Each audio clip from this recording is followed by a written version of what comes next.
एक बार एक गांव में एक लालची आदमी रहता था।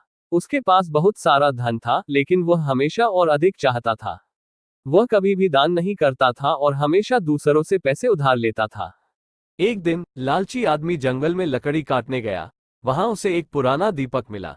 उसने दीपक को घर ले जाकर साफ किया। जैसे ही उसने दीपक साफ किया, उसमें से एक जिन निकला। जिन ने लालची आदमी को 3 इच्छाएं देने का वादा किया। लालची आदमी बहुत खुश हुआ। उसने सोचा, अब मैं दुनिया का सबसे अमीर आदमी बन जाऊंगा। उसने अपनी पहली इच्छा में कहा, मैं सोने के सिक्कों का एक बड़ा ढेर चाहता हूं। जैसे ही उसने ये कहा, उसके कमरे में सोने के सिक्कों का ढेर लग गया। लालची आदमी बहुत खुश हुआ। अपनी दूसरी इच्छा में उसने कहा, मैं दुनिया के सबसे खूबसूरत महलों में से एक चाहता हूं। जैसे ही उसने ये कहा, उसके घर के बाहर एक भव्य महल बन गया। लेकिन लालची आदमी अभी भी संतुष्ट नहीं था। उसने अपनी तीसरी इच्छा में कहा, मैं दुनिया का सबसे शक्तिशाली आदमी बनना चाहता हूं।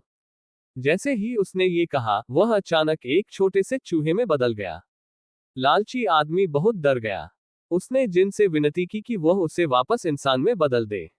लेकिन जिन ने कहा, तुम्हें अपनी लालच की सजा मिलनी चाहिए। इसके बाद लालची आदमी हमेशा के लिए चूहा बनकर रह गया।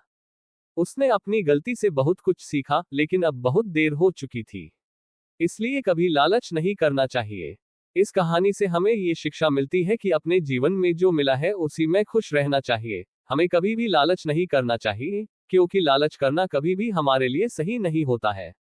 हमें उम्मीद है आपको ये कहानी जरूर पसंद आई होगी। ऐसी ही कहानी सुनने के लिए हमारे चैनल को सब्सक्राइब करें। हम जल्द ही मिलते हैं एक और नई कहानी के साथ। तब तक के लिए धन्यवाद।